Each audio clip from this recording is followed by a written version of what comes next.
For 20 years, I've been raising a daughter who isn't related to me by blood. Essentially, she's my stepdaughter. Blood relations don't matter, she feels like my real daughter. That's what I always believed. But I never expected things to turn out the way they did. If you're going to be like that, then I have my own thoughts too. This is the story of our unforgettable pseudo family. My name is Diane and I'm 50 years old. I've been married to my husband, Tom, for 20 years. It's my first marriage, but it's Tom's second. When I married him, he already had a daughter named Sally. She was only 9 years old at the time. Initially, I didn't know Tom had a child. As we continued dating, he told me about his past divorce and his daughter who was in elementary school. By the time he revealed this, I was already deeply drawn to him. Tom seemed to have feelings for me too, and about 6 months after we met, he formally asked me to be his girlfriend. Despite this, I couldn't wholeheartedly embrace the relationship at first. The man I loved had been divorced and had a child. Would I really be happy if we married? Such worries swirled in my head. After much contemplation, I decided to date him. Eventually, I started seeing his daughter, Sally, more often, and she began to grow attached to me. One day, during a meal, Sally muttered, "It would be nice if Diane could become my mom." I was taken aback by her words. As if waiting for this moment, Tom excitedly responded, "Actually, I've been thinking the same thing. Diane, would you like to become a real family with us?" Tom expressed his feelings directly to me. I felt I could make it work with this family. Gratefully, I accepted their feelings, and thus we officially became a family. Right after we got married, life was blissful. My daughter enjoyed the meals I prepared and told me they were delicious. On holidays, my husband would take us out. The more time I spent with them, the deeper our family bond grew. Of course, there were times when we clashed, but that's just part of being a family. I was glad I married Tom. However, around the 10th year of our marriage, the attitude of my husband and daughter became cold. One evening, I came home after running some errands to find the house pitch dark. My husband and daughter should have been waiting for me, and we should have been sitting around the dinner table.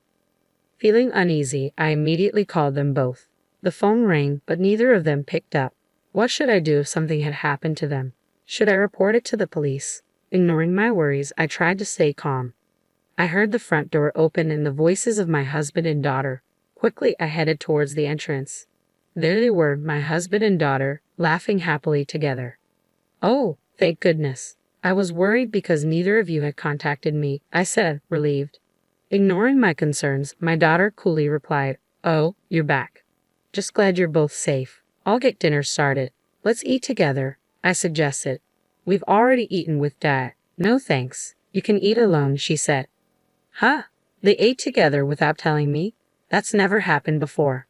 "So, that's what happened. A heads up would have been nice," I remarked. Perhaps my words struck a nerve because my husband suddenly started shouting, "Why do we have to report everything to you? What Sally and I do is none of your business." "What, Tom?" I replied, shocked. I had never seen this side of him before. We'd had minor arguments before, but I had never seen him lose his temper like that. "This woman is scared of Dad." Hilarious. Sally mocked. My husband joined in. "She's overstepping her boundaries as a stepmother. She's not even part of our real family." "Ha, that's right. The only one related by blood in this house is Dad," Sally chimed in. The sudden change in my husband and daughter left me reeling. Why am I being treated this way all of a sudden? Until recently, we were a happy family living peacefully together. "What happened to you two? Did I do something wrong?" I asked, bewildered. Their response was beyond unreasonable. "Something wrong? It's you. You are the problem itself, isn't it?" "Haha, right, Dad?" Sally sneered. "Yeah, that's right. The way she parades around acting like a good mother is especially infuriating," Tom agreed. "I get it. It's so annoying when she tries to act like a good mother." Haha. Is this for real? To be insulted so thoroughly by the two people I loved most. Thinking about my family that night, I lost my appetite. After taking a bath, I went straight to bed, but my husband said sleeping in the same room was uncomfortable, so I ended up on a living room couch. From that day forward, my husband and daughter's attitudes worsened. They grew colder and colder by the day. If they were just cold, that would have been one thing.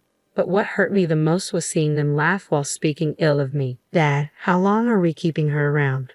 "Haha. Well, as long as she's here, we won't have to worry about housework. I guess we can keep her until we get bored. Haha. You, seriously, Dad, you're way too kind. They disparaged me without end, as if I were the villain. At first, I didn't understand why I was being treated this way. But after a while, I began to grasp the truth. One evening, I overheard my daughter talking on the phone with someone. Yeah, it's okay. We're about to kick her out. Kick me out. Trying not to be noticed by my daughter, I quietly listened in. So, when are you coming back? Dad can't wait. Living together is so much better when my real mom is around. It seemed the person on the phone was my husband's ex-wife, Sally's biological mother. That's when the penny dropped. My husband and daughter must have started secretly meeting with her. Their affection seemed to be leaning towards her. I realized I'd been compared to her, and now felt like they branded me as the inferior one. That's why they suddenly became so cold towards me, now that their biological mother was coming back into the picture.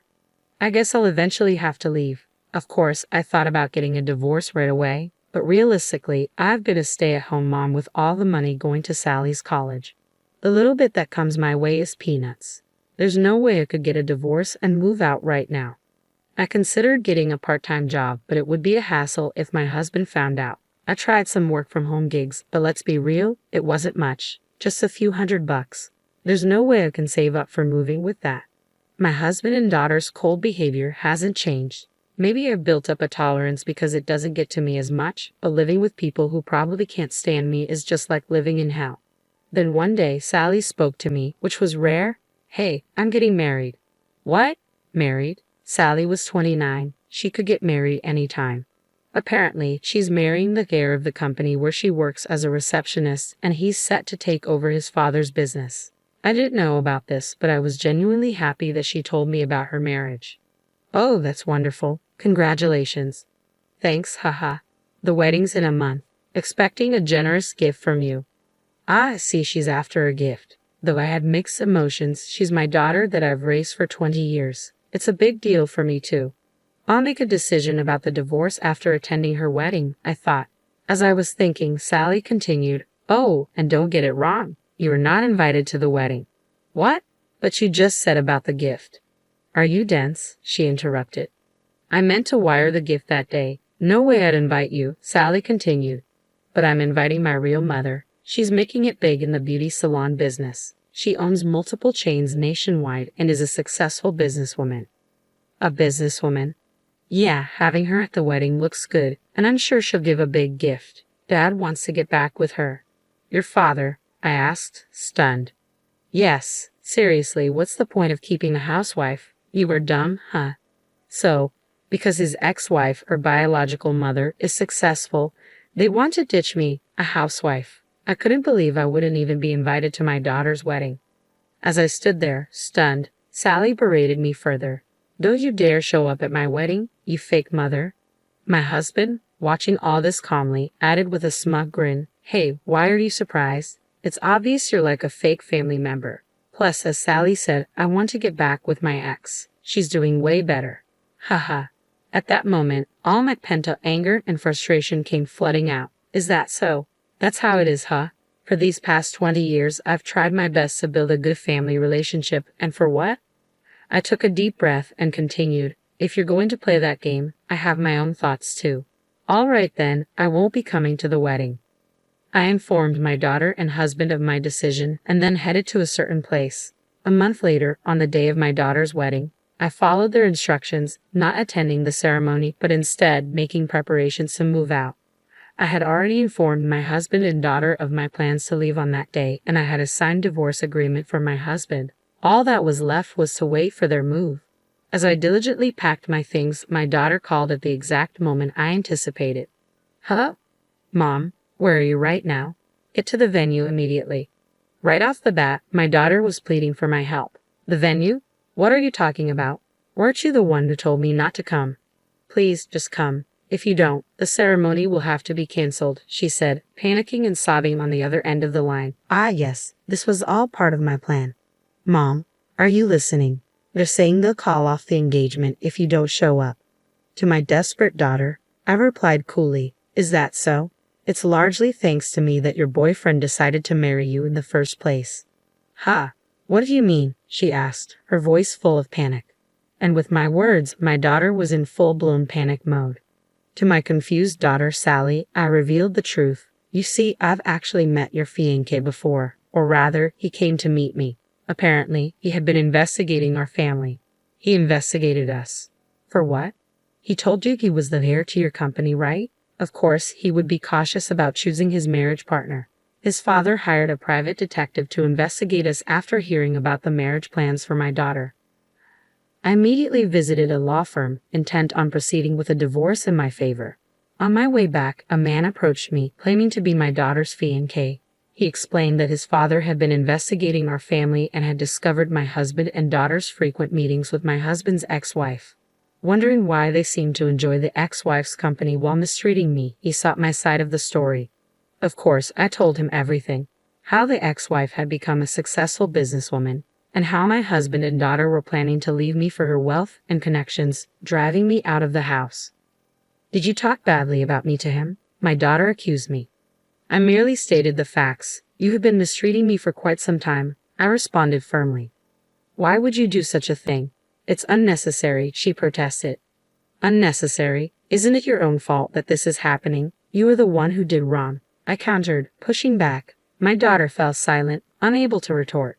But I'm not a monster. I've raised you as my daughter for 20 years, and I genuinely wanted you to be happy, I continued, offering a suggestion. A suggestion, she asked. Yes, if my daughter invites me to her wedding, I wanted him to marry her as planned. Surprisingly, even after I told him everything, he didn't completely give up on my daughter. He admitted that he truly loved her and still wanted to marry her.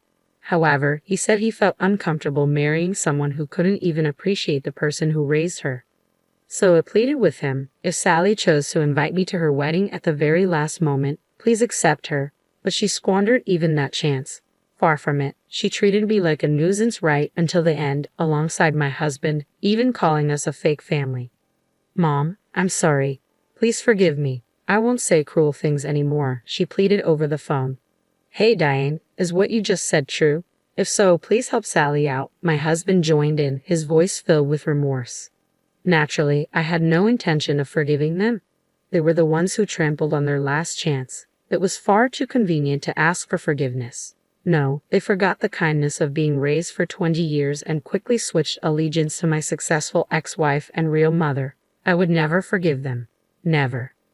I declared so, and then hung up the phone. I blocked their numbers one after another, picked up my bags, and headed to the apartment I had already rented. On the way, I didn't forget to submit the divorce papers at the town hall. Even if I were to be invited to my daughter's wedding, I had decided in my heart to divorce my husband. There was no way I could stay with them after suffering from all the constant verbal abuse. Later, I heard from my daughter's fiancé that my daughter and husband had begged for marriage, crying. But once the truth came out, it was too late. That marriage proposal was utterly broken off. As a result, my daughter quit her job and became a recluse, and my husband is now apparently busy caring for her mental health. It must have caused quite a bit of trouble on her fiancé's side. I wanted to apologize, and I contacted him. To me, he gave kind words. It's okay, it's just that Sally and her dad turned out to be disappointing. Rather, I'm glad I realized it before I married her. I owe you, ma'am. Thank you. If Sally could have married such a sincere person, she would have been happy. While I do feel a bit sad thinking about it, I don't regret it because I'm free now. I would like to pursue my own happiness and enjoy the rest of my life.